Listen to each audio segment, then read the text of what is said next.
10 పాటు అద్భుతంగా వ్యవసాయాన్ని ఫార్మర్ ఫస్ట్ అనే నినాదంతో చివరికి జాతీయ పార్టీగా అవతరించిన అబ్ కీ బార్ కిసాన్ సర్కార్ అనే నినాదంతో రైతు కేంద్ర బిందువుగా ప్రభుత్వాన్ని ఎవరు నడిపినో అందరికీ తెలుసు. తెలంగాణలో ఏ పంటను అడిగినా, ఏ పైరుని అడిగినా, ఏ రైతుని అడిగినా, రైతు పక్కనే ఉండే ఎద్దుని అడిగినా స్పష్టంగా చెప్తుంది వ్యవసాయాన్ని పండుగగా చేసింది ఎవరు అంటే. కాకపోతే జగమెరిగిన సత్యాన్ని అర్థం చేసుకోలేని వాడిని చవట అంటారు, నిజం తెలిసినా కూడా ఒప్పుకోనని రేవంత్ రెడ్డి అంటారు. అట్లా అయిపోయింది వాళ్ళ పరిస్థితి. అన్నీ తెలుసు, తెలియదని కాదు, తెలివి తక్కువ అని కాదు, లేదా అర్థం కాదని కాదు, తెలిసి తెలియనట్టు కనబడేదాన్ని చూస్తూ చూడనట్టు నటించేవాడిని రేవంత్ రెడ్డి అనక తప్పదు. నిజానికి చెప్పాలంటే ఇందులో చర్చించుకోవడానికి కానీ, ఛాలెంజ్లు విసురుకోవడానికి కానీ పెద్దగా ఏం లేదు. కానీ ముఖ్యమంత్రి గారు ముచ్చట పడుతున్నారు, నిన్న రంకెలు వేసినారు. రొటీన్గా ఆయన పాపం సభ పెట్టినాడు అంటే 4 బూతులు, 5 ఛాలెంజ్లు, 6 తొడలు కొట్టే డైలాగులు, 2 గుడ్డలు ఊడదీస్తా అని 2 మళ్ళీ భాషణాలు, వాగ్భూషణాలు. ఈ టైప్లో శరామామూలుగా గత 18 నెలలుగా టైంపాస్ కార్యక్రమం ఏదైతే నడుస్తుందో ముఖ్యమంత్రి ముచ్చటపడుతుండు కాబట్టి. కాకపోతే మేమంటే ఎప్పటికప్పుడు రెడీగా ఉంటాం, ఎందుకంటే ఇలా 10 ఏళ్ళు మునిగి తేలిన వాళ్ళం కాబట్టి మేము ఎప్పుడు రెడీ. కాకపోతే మీకు కొద్దిగా ప్రిపరేషన్ టైం కావాలి, మాకు తెలుసు. ఎందుకంటే మీ మంత్రులు గతంలో కూడా మేము శాసనసభలో మీరు ప్రతిపక్షంలో ఉన్నప్పుడు కూడా చర్చ పెడతామంటే మేము ప్రిపేర్ అయ్యి రాలేదండి అంటారు. ముఖ్యమంత్రి గారు అయితే ఆయనకు తెలుసు, మీకు పాపం బూతులు తిట్టడమేమో ఈజీ, చాలా ఈజీ కదా. బూతులు మాట్లాడడము, డైలాగులు కొట్టడము, గుడ్డలు ఉడదీస్తా అనడము, గుడ్డలు ఉడదీస్తేనే ఇందిరమ్మ గొప్పతనం తెలుస్తుంది అనడము, ఇవన్నీ చాలా ఈజీ. కానీ ముఖ్యమంత్రి గారికి నేను ఎందుకు 72 గంటలు టైం అంటున్నా అంటే, మళ్ళీ మీరు అక్కడికి చర్చకు వచ్చి బేసిన్లు బెండకాయలు అని చెప్పి ఆయనతో ఉన్న పరువు తీసుకుంటే తెలంగాణ ముఖ్యమంత్రి పరువు పోతుంది. ఇప్పటికే మీరు ఎంత సిగ్గుమాలిన వ్యక్తో ఇప్పటికే అందరికి అర్థమైపోయింది. ఎవడన్నా అడుగుతాడండి ముఖ్యమంత్రి, దేవాదుల గోదావరి బేసిన్లు ఉన్నదా అని అడిగే పరిస్థితి ముఖ్యమంత్రిది. బేసిన్ తెలియదు, బెండకాయ తెలియదు. దాంతోపాటు ఇంకా దరిద్రం ఏంటంటే నల్లమల పులి అని చెప్పుకుంటాడు. నల్లమల తెలంగాణలోనే ఉంది కదా అని అడుగుతాడు మీటింగ్లో. అంటే ఇంత నికృష్టమైన వ్యక్తి కాబట్టే కొద్దిగా ప్రిపేర్ అయ్యేందుకు టైం వారికి 72 గంటల సమయం ఇస్తా ఉన్నాం. లేదు ముఖ్యమంత్రి గారు కనుక ముచ్చటపడి లేలే మా సొంత ఊరికే రండి కొండారెడ్డిపల్లి కంటే అక్కడికైనా వస్తాం, లేదు మా సొంత నియోజకవర్గం కొడంగల్లో పెడతాను నేను అంటే నీ ఇష్టం అక్కడైనా పెట్టు, లేదు మా నాయకుడు కేసీఆర్ గారి సొంత ఊరు చింతమడకకు వస్తావా అక్కడ రెడీగా ఉంటాం, లేదు మా నాయకుడు కేసీఆర్ గారి నియోజకవర్గం గజ్వేలు అక్కడికి వస్తావా నీ ఇష్టం, ఊరు నీ ఇష్టం, ప్లేస్ నీ ఇష్టం, సమయం డేటు అన్నీ నీ ఇష్టం, నేను రెడీ, మా పార్టీ తరపున నీ సవాల్ను స్వీకరిస్తూ ఉన్నాం. ఇందులో ముఖ్యమంత్రి గారి తరపున మరి ముఖ్యమంత్రి గారు ఇచ్చిన సవాల్ను పార్టీ తరపున నేను స్వీకరిస్తూ ఉన్నా. వాస్తవాలు చెప్పాలి అంటే దశాబ్దాలుగా దగాబడ్డ తెలంగాణను కేసీఆర్ గారి నాయకత్వంలో ముఖ్యంగా వ్యవసాయము, సాగునీటి రంగంలో ఎట్లాంటి విప్లవం సృష్టించినామో ప్రజలందరికీ ఇప్పటికే వారి అవగాహనలో ఉంది, వారి అవగతంలో ఉంది, వారి అనుభవంలో ఉంది. అయినప్పటికీ కొన్ని విషయాలు గుర్తు చేయాల్సిన బాధ్యత మా మీద ఉన్నది. ఆనాడు సమైక్య రాష్ట్రంలో తెలంగాణను నీళ్ళు ఇవ్వక ఎండబెట్టినారు కాబట్టే, కరెంట్ ఇవ్వక కాల్చక తిన్నారు కాబట్టే తెలంగాణ ఉద్యమం పుట్టింది. నీళ్లు, నిధులు, నియామకాలు అనే ఒక నినాదంతో ఆనాడు మేము ఉద్యమాన్ని నడిపాం. ఈరోజు ముఖ్యమంత్రి గారు కూడా అదే నినాదంతో పనిచేస్తున్నారు. నీళ్ళేమో ఆంధ్రాకు పంచుతున్నారు, ఆంధ్రాకు పంపుతున్నారు, బనకచెర్ల పేరిట ఇంకో పేరిట, నిధులేమో ఢిల్లీకి పంపుతున్నారు. ఇక నియామకాలు మీకు తెలుసు, ఆయన అనుయాయులకు, ఆయన తొత్తులకు కొంతమందికి నియామకాలు మాత్రం ఇచ్చుకొని బ్రహ్మాండంగా వాళ్ళతో తెల్లారలేస్తే మమ్మల్ని తిట్టించే కార్యక్రమం మాత్రం చేస్తూ ఉన్నాడు. వాస్తవం ఏంటి అంటే స్వతంత్ర భారతదేశ చరిత్రలో 78 ఏళ్ళ భారతదేశ స్వాతంత్రానంతరం ఏ ప్రభుత్వము కూడా కేసీఆర్ గారి ప్రభుత్వం చేసినంతగా రైతులకు ఎన్నడూ సాహసోపేతమైన కార్యక్రమాలు తీసుకోలేదు అనేది అక్షర సత్యం.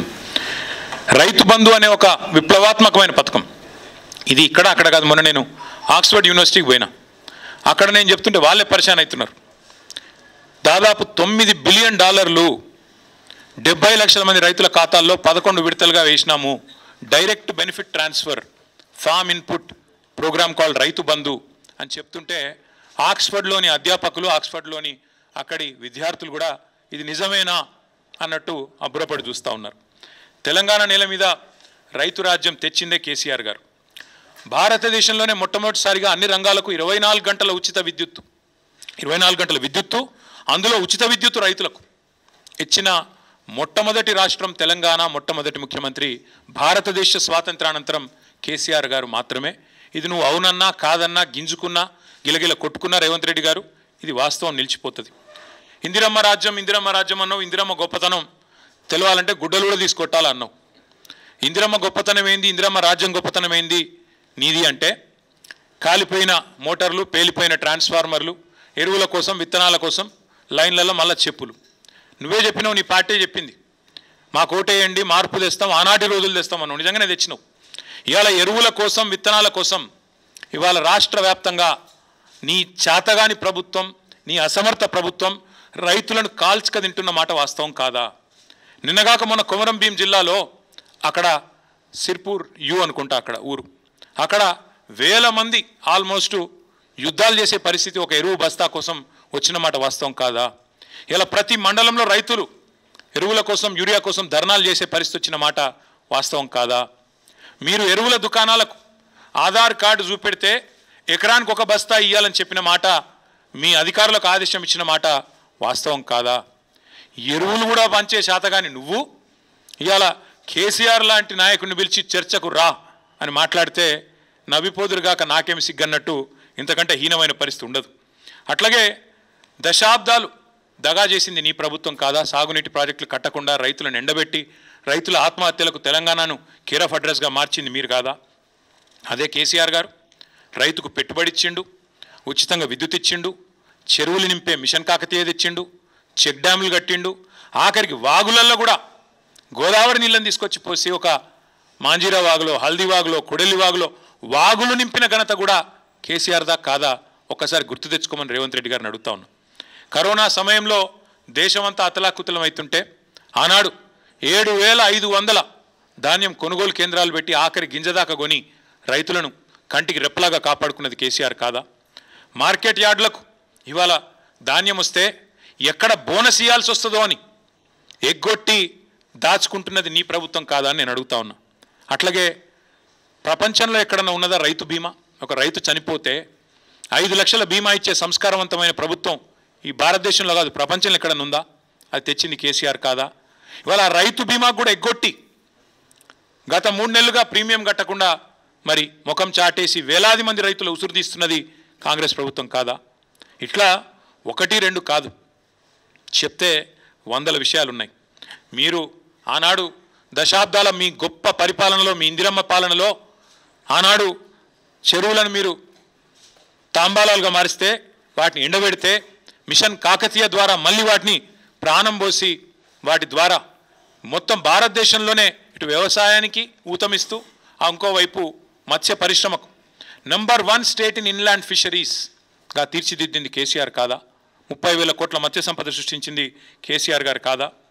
ఏపీకి, ఆంధ్రప్రదేశ్కి ఉమ్మడి రాష్ట్రంలో కిందికి గోదావరి గలగలా తరలిపోతుంటే, ఇంకోవైపు కృష్ణమ్మ బిరబిరా పారిపోతుంటే ఆరతులు పట్టింది నీ పార్టీ, కిందికి నీళ్లను తీసుకుపోయింది నీ పార్టీ. కానీ పోరాడి తెలంగాణ సాధించి ఇవాళ తెలంగాణను ఆనాడు దాశరథి గారు చెప్పినట్టు ఒక్కొక్క బొట్టు నీటి బొట్టును ఒడిసిపట్టి 1 కోటి ఎకరాల మాగాణంగా చేసింది కేసీఆర్ కాదా? ఇది తెలియదా ప్రజలకు?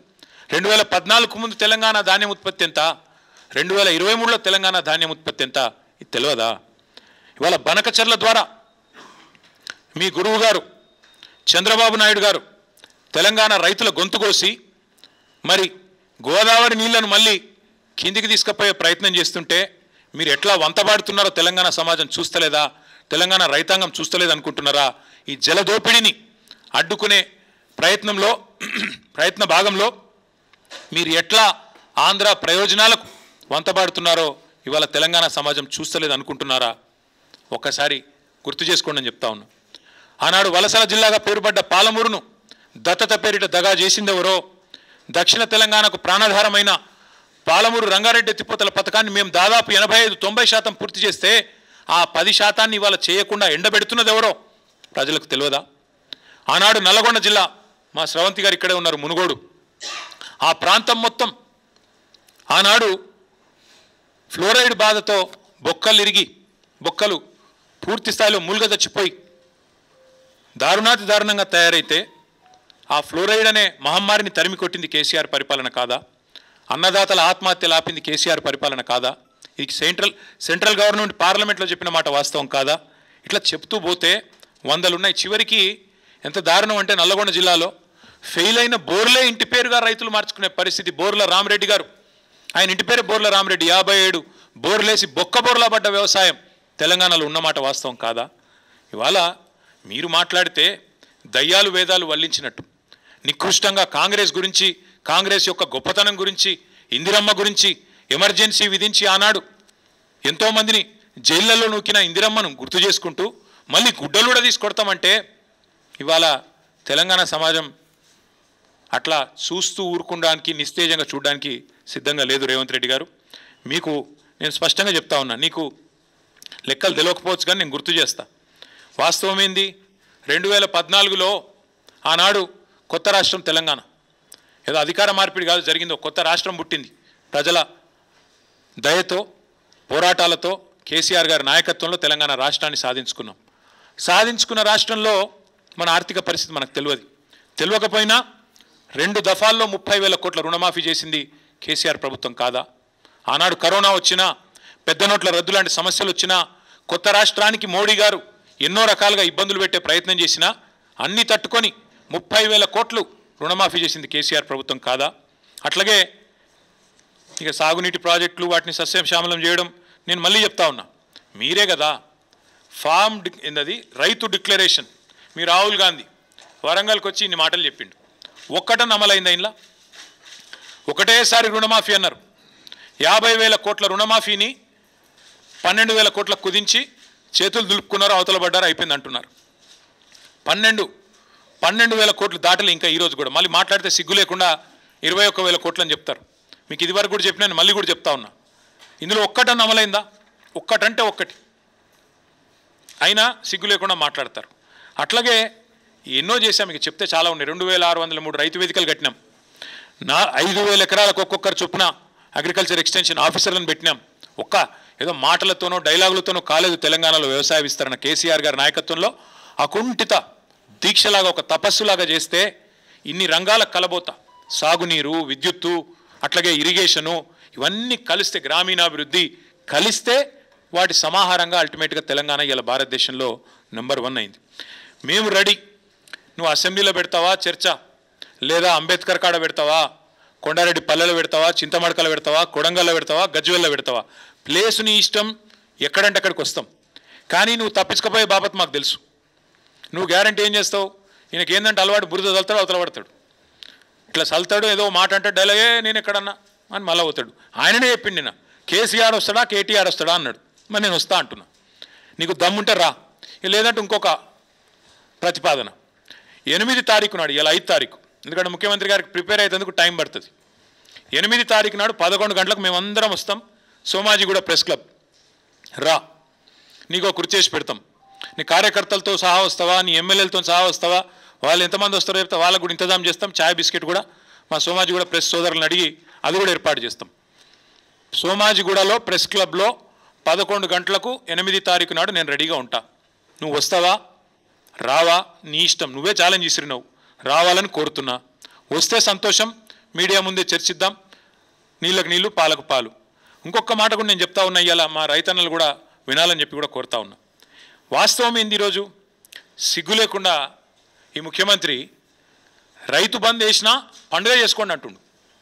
మొన్ననే మా ప్రశాంత్ రెడ్డి గారు, జగదీష్ రెడ్డి గారు ఇక్కడ చెప్పినారు, మేము ఒకసారి వేయలేదు, 11 సార్లు మొత్తం 73,000 కోట్ల రూపాయలు రైతుల ఖాతాల్లో వేసినాం. కానీ ఎన్నడూ గింత హడావుడి, గింత ఆర్భాటం అయితే చేయలేదు. ఒక్కసారి వేసి 4 పంటలకు గాను 1 పంటకేసి దానికే పండుగ చేసుకోకండి అంటున్నాడు. వాస్తవం ఏంది అసలు? ఇవాళ రైతులకు ఎగ్గొట్టిందంతా, యాక్చువల్గా ఇచ్చిందంతా రేవంత్ రెడ్డి ప్రభుత్వం. మీరు చెప్పింది ఏంది అసలు? ఇచ్చింది ఏంది? మీరు చెప్పింది ఏంది? రైతు భరోసా ఎకరానికి 15,000 ఇస్తామని చెప్పినావు నువ్వు. కేసీఆర్ 10,000 ఇస్తున్నాడు బిచ్చమేసినట్టు, నేను 15,000 ఇస్తా అన్నావు. కేసీఆర్ 2 పంటలకు ఇస్తున్నాడు, నేను 3 పంటలకు ఇస్తా అన్నావు. ఇవాళ ఏం చేస్తున్నావు మరి? ఇచ్చినావా ఎక్కడన్నా 15,000? అసలు రైతు భరోసా పేరుకు అర్థం ఉందా, తాత్పర్యం ఉందా? ఇంకొక మాట కూడా అడుగుతా ఉన్నా రేవంత్ రెడ్డిని నేను. నువ్వే కదా ఉత్తరం రాస్తే కౌలు రైతులకు 22 లక్షల మంది కౌలు రైతులకు ఉత్తరం రాసి నీ మొగోడు మీ అందరికీ నేను రాగానే ఇస్తా, ఇచ్చేస్తూనే ఉన్నా, వస్తూనే ఉన్నా, ఇస్తా అని చెప్పి రెచ్చగొట్టిండు. ఇవాళ అసలు రైతులకు ఎగ్గొట్టింది, పట్టదారులకు ఎగ్గొట్టింది ఈ 4 పంటలు కలిపి 24,000 కోట్లు, కౌలు రైతులకు ఎగ్గొట్టింది 15,000 కోట్లు. మొత్తం కలిపితే ఈ ప్రభుత్వం ఒక్క రైతు బంధులనే ఎగ్గొట్టింది 39,000 కోట్లు. ఎట్లా లెక్క అంటారా మీరు? ఇవాళ లెక్క కూడా నేను తీసుకొచ్చిన, మీరు చూసుకోవచ్చు. ఒక్కొక్క ఎకరానికి ఎంత ఎగ్గొట్టిండు, మొత్తం కలిపి 39,000 కోట్లు ఎగ్గొట్టిండు ఒక రైతు బంధువులనే. ఇక రైతు రుణమాఫీ తీసుకుంటే అక్కడ దాదాపు 35,000 కోట్లు ఎగ్గొట్టిండు. 50,000 కోట్ల లెక్కను 12,000కు రౌండ్ ఆఫ్ చేసి ఆడొక 35,000 కోట్లు ఎగ్గొట్టిండు. రైతు బంధులో ఇంకో 39,000 కోట్లు ఎగ్గొట్టిండు. ఎట్లా అంటారా? 2023-24 రబీలో ఒక్కొక్క ఎకరానికి ఆనాడు 2,500 ఎగ్గొట్టిండు, 5,000 ఇచ్చి చేతులు దులుపుకున్నాడు. అప్పుడే ఎలక్షన్ అయిందన్నాడు. అప్పుడు కేసీఆర్ గారు పెట్టిన 7,500 కోట్లు ఇచ్చిండు. ఇచ్చి 2,500 ఎకరానికి అప్పుడే ఎగ్గొట్టిండు. తర్వాత ఒక పంట అయితే మొత్తానికి ఎగ్గొట్టిండు. ఎందుకంటే కేసీఆర్ ఏమో నాట్లు వచ్చినప్పుడు వేసేది, నాట్లు వేసేటప్పుడు రైతు బంధు వేసేది, ఈయన ఓట్లు వేసేటప్పుడే వేస్తాడు, తర్వాత వేయడు. మా రైతు సోదరులకు నేను చెప్తున్నా, మళ్ళీ ఓట్లు దాటినాయంటే తర్వాత రైతు బంధు ఉండదు. దానికి రైతు బంధుకు రామ్ మర్చిపోండి. రేవంత్ రెడ్డి గారి ప్రభుత్వం రైతు బంధును ఎగ్గొడుతుంది, ఏదో ఒకటి చెప్పి తప్పించుకుంటుంది. ఈ 2024-25లో అన్నాడు మొత్తం 23-24 వానాకాలంలో రబీల్నేమో 5,000 ఇచ్చిండు, మొత్తం 23-24 వానాకాలం ఏమో మొత్తానికి ఎగ్గొట్టిండు 7,500. అటెనక 2024-25 దానిలో కూడా మొత్తం ఎగ్గొట్టిండు 7,500. మొన్న మళ్ళీ 1,500. అంటే మొత్తం కలిపితే ఒక్కొక్క ఎకరానికి 19,000 బాకీ రేవంత్ రెడ్డి ప్రభుత్వం ఒక రైతు బంధుకి. అంటే మొత్తం కలిపితే 1,52,00,000 ఎకరాలకు తీస్తే లెక్క మొత్తం కలిపి ఇప్పుడు నేను చెప్పిన 39,000 కోట్ల రూపాయలు ఎగ్గొట్టింది కాంగ్రెస్ ప్రభుత్వం. టోటల్గా అన్నదాతకు సున్నం పెట్టింది కాంగ్రెస్ ప్రభుత్వం. అట్లాగే ఇక ఆయన చెప్పిన మాటలు, ఎవరు రాహుల్ గాంధీ రుణమాఫీ అన్నాడు, ఏకకాలంలో చేస్తామన్నాడు. డైలాగులు తొడలు కొట్టుడు, మెడలు కొట్టుడు, ఉరుకుని తెచ్చుకోండి, నేను వస్తూనే ఉన్నా, వేస్తూనే ఉన్నా అన్నాడు. 49,500 కోట్లను కుదించి కేవలం దాన్ని రౌండ్ ఆఫ్ చేసి ఆఖరికి ఇలా 20,000 కోట్లు చేసినామని బయట చెప్తారు. నిజానికి ఇచ్చింది మాత్రం ఇప్పటికి 12,000 కోట్లు మాత్రమే. అక్కడ ఎగ్గొట్టిండు. అట్లే రైతు కూలీలకు మోసం, 500 బోనస్ అని అక్కడ మోసం, కౌలుదారులకు మోసం, ఆఖరికి పంటలు కొనక అది కూడా మోసం. కొంటే బోనస్ ఇవ్వాలి కదా, మొదలు వడ్లన్నిటికి ఇస్తామన్నారు, దొడ్డు వడ్లకు బోనస్ అని చెప్పిండ్రు. కానీ ఆఖరికి ఏం చేసిండ్రు, సన్న వడ్లకు అన్నారు. ఆ సన్న వడ్లకు కూడా ఇవ్వలేదు. ఆఖరికి మొత్తం మార్కెట్కి తెచ్చిన ధాన్యం 30% కూడా కొనలేదు. ఇది వాస్తవం. ఇక చెప్తా పోతే చాలా ఉన్నాయి, కానీ నేను ఒకటే చెప్పేది, ఇట్లా ఎన్నో రకాలుగా ఈ రైతులను మోసం చేసి ఈరోజు రాష్ట్రంలో ఉండే నిరుద్యోగులు ఇంకా పెద్ద జోకు, 60,000 తలకాయలు లెక్క పెడతారటిన మందికి పుట్టిన బిడ్డలు మా బిడ్డలు అని చెప్పుకునే బాపతు. కేసీఆర్ గారు ఇచ్చిన ఉద్యోగాలు, కేసీఆర్ గారి ప్రభుత్వంలో ప్రారంభమైన నియామకాలు, నీ టైంకి వచ్చే వరకు కాగితం ఇచ్చే మోకా నీకు దొరికితే దాన్ని పట్టుకొని నేను ఇచ్చిన ఉద్యోగాలంటే సిగ్గుందా అని అడుగుతా ఉన్నాం. వస్తావా అశోక్ నగర్కి చర్చకి? అశోక్ నగర్లో పెడదామా, వస్తావా? నిరుద్యోగుల మధ్యన చర్చ వచ్చింది కదా. నువ్వు మీ రాహుల్ గాంధీ ఛాయ్ తాగి పోజులు కొట్టి తెలుగులో ట్వీట్ పెట్టి మొదటి సంవత్సరంలో 2 లక్షల ఉద్యోగాలు ఇస్తాం అని నరికి 2 ఉద్యోగాలు మాత్రం సంపాదించుకొని నువ్వోటి ఆయన ఒకటి తప్పించుకొని తిరుగుతున్నారు కదా. వస్తావా అశోక్ నగర్కి చర్చకి? దమ్ముందా, సిగ్గుందా? మందికి పుట్టిన బిడ్డలు మా బిడ్డలని చెప్పుకోనికే. ఈ మాట ఎందుకు అంటున్నా అంటే ఇవాళ తెలంగాణలోని ప్రతి వర్గం నీ మోసాన్ని అర్థం చేసుకున్నది. ఇవాళ మా మహిళా తల్లులు 1,000,000 మందిని కోటీశ్వరులను చేస్తాను డైలాగులు కొడుతున్నావు కదా. నువ్వు కోటీశ్వరులను చేసేమో కానీ వాళ్ళకి 2,500 ఇస్తే చాలని చెప్పి వాళ్ళు ఎదురు చూస్తూ ఉన్నారు. 100 రోజులు ఇస్తా అన్నావు. 1,68,00,000 మంది ఆడబిడ్డలు ఎదురు చూస్తూ ఉన్నారు.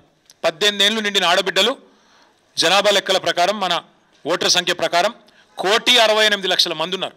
వాళ్ళందరూ ఎదురు చూస్తున్నారు, ఎప్పుడు వస్తుంది 2,500 మహాలక్ష్మి అని.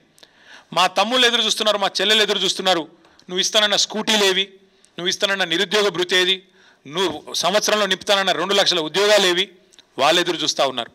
రైతులు ఎదురు చూస్తున్నారు, ఎప్పుడు ఇస్తాడు, ఎప్పుడు చేస్తాడు సంపూర్ణ రుణమాఫీ, ఎప్పుడు ఇస్తాడు 15,000 రైతు బంధు అని. అట్లాగే మా పెద్ద మనుషులు ఎదురు చూస్తున్నారు 4,000 పెన్షన్ ఏమాయని.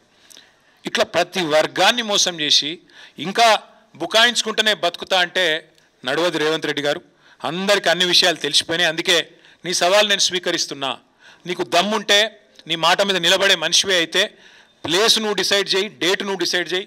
ఈ 3 రోజుల్లో తప్పించుకునే ప్రయత్నం చేస్తావు కాబట్టి, నువ్వు మాట మీద నిలబడే మనిషివి కాదు కాబట్టే నేను ఒకటి ప్రతిపాదిస్తున్నా. నువ్వు ఈ 3 రోజుల్లో నువ్వు చెప్తేనేమో నువ్వు 7కి రమ్మంటే ఆడికి వస్తా. దబ్బన కాదంటే 8 తారీఖు నాడు ప్రెస్ క్లబ్లో 11 o'clock మేమందరం వస్తాం, మా బృందం వస్తాం. మేము మీలాగా మందం తీసుకొని రాము. మేము ఓన్లీ మా లెజిస్లేటర్లు, మా సీనియర్ నాయకులు 10-15 మంది వస్తాం. బ్రహ్మాండంగా అంత సావధానంగా మీరు ఏది కావాలంటే సాకల్యంగా చర్చిద్దాం. మేమేం చేసినాం, మీరేం చేస్తుండ్రు, ఎవరెవరిని మోసం చేస్తాండ్రు, నువ్వు వస్తావా ఇంకెవరిని పంపుతావా, నీ ఇష్టం. నువ్వే రావాలని నేను డిమాండ్ చేస్తున్నాను. ఎందుకంటే దూత్ కా దూత్ పానీ కా పానీ కావాలంటే మాత్రం నువ్వే సవాల్ చేసినావు, రా అని. నీ సవాల్ స్వీకరిస్తున్నాం, రా అని చెప్పి విజ్ఞప్తి చేస్తున్నాం. మీకు కూడా ధన్యవాదాలు. తప్పకుండా మీరు కూడా రావాలని నేను కోరుతా ఉన్నా. ఇట్లా గెలవాలి, ప్రజలు ఓట్లు వేయాలి. ఎవరు ఓట్లు వేయాలి? దళిత బంధు రేవంత్ రెడ్డి గారి ద్వారా అందుకున్న దళితులు ఓట్లు వేయాలనా? ఎస్సీ ఎస్టీ డిక్లరేషన్ అమలు చేసినందుకు, 12 లక్షల అభయహస్తం ఇచ్చినందుకు దళితులు గిరిజనులు వేయాలనా? 4,000 పెన్షన్లు ఇచ్చినందుకు ముసలోళ్ళు వేయాలనా? 2 లక్షల ఉద్యోగాలు ఇచ్చినందుకు పిల్లలు వేయాలనా? లేకపోతే నువ్వు 2,500 ఇస్తున్నందుకు మహిళలు వేయాలనా? ఎవడేయాలి నీకు ఓటు? లేకపోతే నువ్వు ఎగ్గొట్టినందుకు రైతు బంధు రైతులు వేయాలనా? ఎవడేయాలి? ఎందుకు వేయాలి? ఏ వర్గం సంతోషంగా ఉంది? చచ్చిపోతున్న ఆటో డ్రైవర్లు వేయాలనా నీకు ఓట్లు? ఎవరు వేయాలి? ఏ వర్గం సంతోషంగా ఉంది తెలంగాణలో? ఒకటే ఒక వర్గం సంతోషంగా ఉంది. రేవంత్ రెడ్డి ఆయన తొట్టి గ్యాంగ్ ఒకటి ఉంటుంది, పేర్లు చెప్పంటే చెప్తా కానీ ఇప్పుడు వద్దు, మరోసారి చెప్తా. ఆ తొట్టి గ్యాంగ్ మాత్రం బాగా భయంకరమైన దోపిడీ, దండుపాలెం ముఠాలెక్క దోచుకునే పనులు వాళ్ళు మాత్రం సంతోషంగా ఉన్నారు. బిల్డర్లను గోకుడు, కాంట్రాక్టర్లను గీకుడు, ఆ పనిలో మాత్రం ఫుల్ ఉన్నారు, బిజీగా ఉన్నారు. నేను ఒక్కటి అడుగుతున్నా బ్రదర్, ఒక్క కొత్త స్కీమ్ అమలు కాదు, ఇచ్చిన ఒక్క మాట నెరవేరదు. కానీ ఇప్పుడు అప్పు, రాష్ట్ర ప్రభుత్వం యొక్క అప్పు 2 లక్షల కోట్లకు చేరుతుంది. ఏడబోతున్నాయి పైసలన్నీ? బడ్జెట్ కాకుండా 2 లక్షల కోట్ల అప్పు. రైతు బంధు రాదు, రుణమాఫీ సంపూర్ణంగా జరగదు, మహిళలకు 2,500 రాదు, పెద్ద మనుషులకు పెన్షన్ 4,000 రాదు, ఒక ఇల్లు కట్టింది లేదు, ఒక చెక్ డ్యామ్ కట్టింది లేదు, ఒక చెరువు తవ్వింది లేదు, ఒక ఇటుక పెట్టింది లేదు. ఏడబోతున్నాయి పైసలన్నీ? మొత్తం మంచిగా ఢిల్లీకి టింగ్ టాంగా ఇదానే కదా టకీమని చెప్పి ఢిల్లీలో మాత్రం రాహుల్ గాంధీ ఖాతాల, ఖార్గే గారి ఖాతాల, ప్రియాంక ఖాతాల, కేసీ వేణుగోపాల్ ఖాతాల పే సీఎం గారు తెలంగాణను ఏటీఎంగా మార్చి అద్భుతంగా నడుపుతున్నాడు. ఈయనను ఇవాళ మా సోషల్ మీడియాలో పెట్టుకున్న ముద్దు పేరు పే సీఎం. పేటీఎం అని ఒక యాప్ ఉంటుంది, మీకు ఐడియా ఉండొచ్చు. ఈయన పేరేమో పే సీఎం. పే సీఎం గారు మంచిగా తెలంగాణను ఏటీఎంగా మార్చిండు. టకీమని ఏఐసీసీలో మాత్రం మూత మోగుతాంది. కొత్త బిల్డింగులు కడతాండ్రు, కొత్త ఆఫీసులు తెరుస్తాండ్రు. ఈయన పదవి మాత్రం బ్రహ్మాండంగా ఉన్నది, కాపాడుకుంటాడు. గది తప్ప ఓటేస్టోడైతే ఈయనకి ఇక్కడ ఎవడు కూడా లేడు. వందనా వాని బొందనా అని అందుకే అన్న. ముఖ్యమంత్రి గారంటే గౌరవం ఉంది, కానీ ఇక ఆ మాట అనక తప్పలేదు. సరిగ్గా ఏం చెప్పాలి నీకు? అసలు సిసలైనోడే ముఖ్యమంత్రికి. అసలు కోవట్టు. రాష్ట్రంలో నడుస్తున్నది ప్రజాపాలన కాదు, రాష్ట్రంలో నడుస్తున్నది కోవట్టు పాలన. చంద్రబాబు నాయుడు గారి కోవట్టు ఇవాళ రాష్ట్రాన్ని ఏలుతున్నాడు. ఇది వాస్తవం. తమ్ముడు ఆ ఎమ్మెల్యే గారిని నేను అభినందిస్తుంటే కరెక్ట్ ఆయన చెప్పింది. రాష్ట్రంలో నడుస్తున్నది పక్కా కోవట్టు పాలన. ఇక్కడి నీళ్లను ఆంధ్రాకి ఎట్లా తరలించాలనే కోవట్టు పాలన, ఇక్కడి నిధులు ఢిల్లీకి ఎట్లా తరలించాలనే కోవట్టు పాలన, ఇక్కడి నియామకాలను ఆదిత్యనాథ్ దాస్ గారిని తెచ్చి మొన్నటిదాకా తెలంగాణకు వ్యతిరేకంగా 10 ఏళ్ళు పనిచేసిన ఆదిత్యనాథ్ దాసు ఆయనని తీసుకొచ్చి ఎవడన్నా పెడతాడా? సాగునీటి సలహాదారి పెడతారా ఎవడన్నా? నిన్న మొన్నటిదాకా 10 ఏళ్ళు నీకు వ్యతిరేకంగా పనిచేసినోడట ఇవాళ వచ్చి న్యాయం చేస్తారట. ఏమన్నా మెడకాయ మీద తలకాయ ఉన్నోడు చేసే పని. అందుకే అంటున్నా, రాష్ట్రంలో జరుగుతున్నది కరెక్ట్గా కోవట్టు పాలన. This man the chief minister is a కోవట్ అనే డౌటే లేదు. అలా అనుమానం ఏముంది మీకు? Thank you. బీసీ రిజర్వేషన్ల విషయంలో మా పార్టీ ఇక్కడ కాదు, శాసనసభలోనే మేము కడిగి పారేసినాం. మా తలసాని శ్రీనివాస్ యాదవ్ గారు, అట్లాగే మా పార్టీ తరఫున మాట్లాడిన గంగుల కమలాకర్ గారు ఆ రోజే ప్రభుత్వాన్ని మేము చాలా స్పష్టంగా చెప్పినాం, మీరు బీసీలను మోసం చేస్తున్నారు, మీకు స్పష్టంగా తెలుసు, మీ బీసీ డిక్లరేషను చిత్తశుద్ధి లేని శివపూజ లాంటిది, మీకు తెలుసు, తెలిసే బీసీలను మోసం చేస్తున్నారని అసెంబ్లీ వేదికగానే కడిగినాం. నేను ఒకటి మాత్రం స్పష్టంగా చెప్తున్నా బ్రదర్, ఈ ప్రభుత్వం చేత మోసగించబడని వాళ్ళు ఎవరు లేరు. బీసీలను 42% రిజర్వేషన్ అని మోసం, దళితులను గిరిజనులను అభయహస్తం 12 లక్షలు ఇచ్చేస్తా అని చెప్పి అట్లా దగా చేసిండు, మైనారిటీలను సప్లాన్ అని చెప్పి దగా చేసిండు. ఈ వర్గం ఆ వర్గం అని కాదు బ్రదర్, మహిళలను మోసం, రైతులను మోసం, యువతను మోసం, అందరినీ మోసం. ఇక మోసాల పరంపర గురించి 420 హామీల గురించి బోలెడు కాలం ఉంది, మాట్లాడుకునేందుకు టైం ఉంది.